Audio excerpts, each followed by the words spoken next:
Hello again, John Wild here to give you another look at vintage action figures. This time we complete our look at LJN's first series Wrestling Superstars line of action figures from 1984. There were 4 figures produced in 1984 to represent the heel wrestlers. They were Rowdy Roddy Piper, Big John Studd, the Iron Sheik, and Nikolai Volkoff. Let's get a look at these figures. We'll begin with Nikolai Volkoff, the Russian wrestler. He hailed from Moscow, Russia. Almost instantly, Nikolai Volkoff became a top heel due to US-Russia relations. Volkoff, in singles competition, challenged world champion Hulk Hogan in a flag match airing on Saturday night's main event. Volkoff also had a short feud with Corporal Kirchner in 1985 and 1986, culminating with a peace match in WrestleMania 2. Volkoff is mostly remembered for his pairing with the Iron Sheik.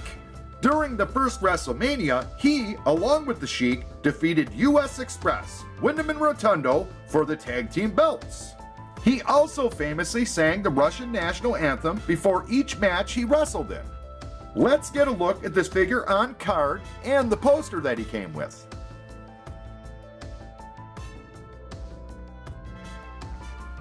And now for a good overall look at the figure.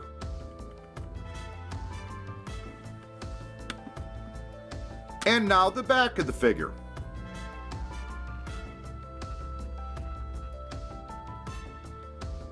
If looking to collect a Nikolai Volkoff figure, you really have to look out for paint wear on this figure. The USSR emblem on his chest is notoriously gone all the time, and I'm very lucky to have found this figure that actually has perfect paint. He didn't always come with the Tag Team Championship belt. You would get that if you picked up the Tag Team package with the Iron Sheik. He also came with this removable hat, and that's often missing too. So finding a Volkoff figure with the hat and perfect paint, really difficult. Let's look at our next figure. And the next figure we're going to be looking at is Volkoff's tag team partner, the Iron Sheik. Returning to the WWF in 1983, the Iron Sheik immediately challenged Bob Backlund for the heavyweight championship belt. After Bob Backlund accepted the Persian challenge, his neck was injured in an attack by the Iron Sheik using these deadly clubs. Not wanting to run from a fight, Backlund faced the Iron Sheik for the belt on December 2nd, 1983. After re-injuring his neck, Backlund's manager forfeited the title to the Sheik after the camouflage was applied and Backlund refused to submit. The Sheik then defended the title against Backlund in the days following. On January 23, 1984, when scheduled to defend his championship belt against Bob Backlund, a last-minute change had the Sheik facing Hulk Hogan for the title. And we all know how that turned out. After the title run, the Sheik teamed with Nikolai Volkoff and succeeded in attaining the World Wrestling Federation tag team belts during the first WrestleMania. Now let's get a look at the Sheik on card and also take a look at his poster.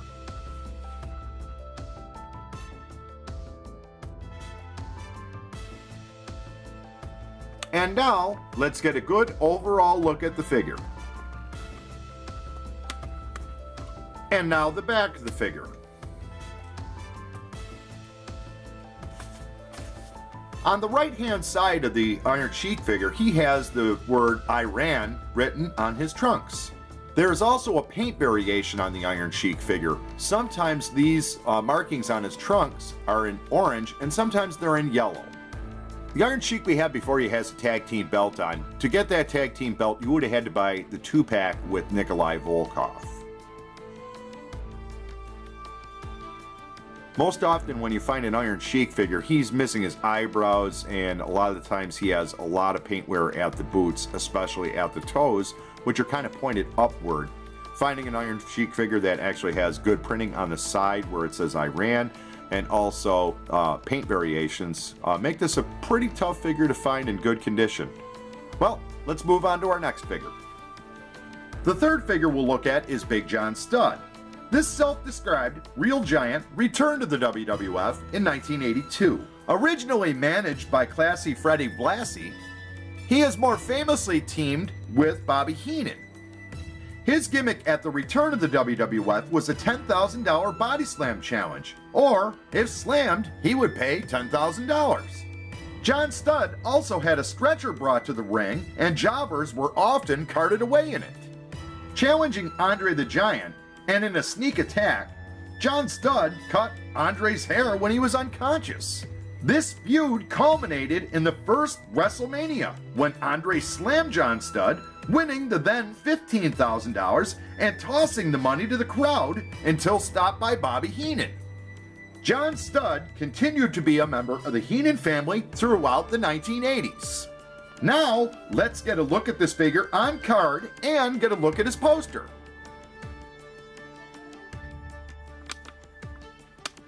And now for a good overall look at the figure.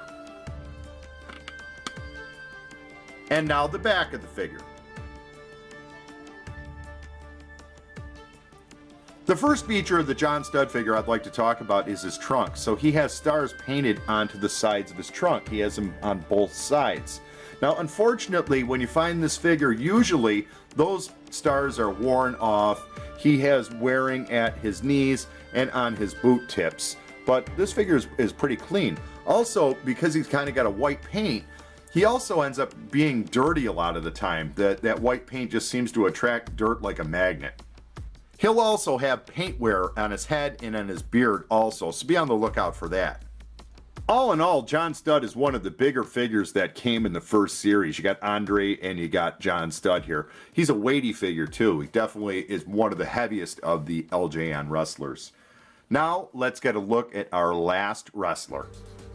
So for the last figure we're going to be looking at in this video, he is Rowdy Roddy Piper. Hailing from Glasgow, Scotland, Roddy Piper premiered in the WWF in 1983. But he was injured in a vicious dog collar match, so he managed Dr. D. David Schultz while he recovered. Being a great mic guy, he was given his own weekly interview segment called Piper's Pit to spawn storylines both for Piper and for other wrestlers. These Piper's Pit segments began his feuds with Andre the Giant, Bruno Sammartino, and, most famously, after smashing a coconut over his head, Jimmy Snuka. Roddy Piper was unquestionably the top heel in wrestling, and elevating his game, he physically assaulted Captain Lou Albano during an awards ceremony. Cyndi Lauper came to Albano's aid, and Piper then confronted her. This led to the war to settle the score, Cyndi Lauper choosing Hulk Hogan to defend her honor in the ring. The match was aired on MTV. When that match went unresolved, Piper continued by insulting television's Mr. T, and a rematch was scheduled at the WWF's first premier pay-per-view event, WrestleMania. But a one-on-one match with Hulk Hogan wasn't in the cards. It was a tag team event, Roddy Piper and Paul Mr. Wonderful Orndorff versus Mr. T and Hulk Hogan, meeting in the main event at WrestleMania. Roddy Piper continued to be a top heel in wrestling until his first retirement in 1987. Now, let's get a look at Roddy Piper on card and take a look at his poster. And now, a good overall look at the figure. And the back of the figure. Roddy Piper came with an accessory, which was his kilt, and it attaches here in the back with some Velcro. I'm really happy to have the variant of the Roddy Piper figure to show off in this video. So in the back we have red booted Roddy Piper, and in the front we have brown booted Roddy Piper. Finding a Roddy Piper figure with this kilt is pretty rare. Most often you find this figure, he's got no kilt. Again, he suffers from paint loss on his boots and at the tops of his head, just about like every LJN wrestling figure. Also, because he has a t-shirt on with some pretty detailed printing saying Hot Rod on it, it's really rare to find a Roddy Piper figure that has good paint. And I'm very fortunate to have this one in my collection, that the majority of that paint is still there. Let's get a close-up of that.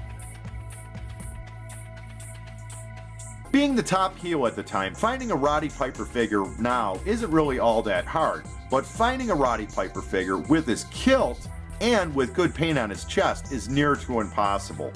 Well, let's wrap this up. Concluding our look at LJN's wrestling superstars, I'd have to say that all of the most important characters were represented in the first series. These first series figures are the easiest to find, but the hardest to find in good condition. These are very well sculpted figures, but the lack of articulation and the paint wear made them not the most playable action figures. If a nice figure is found, treasure it, because finding a figure with unmarred paint is near to impossible, unless carded.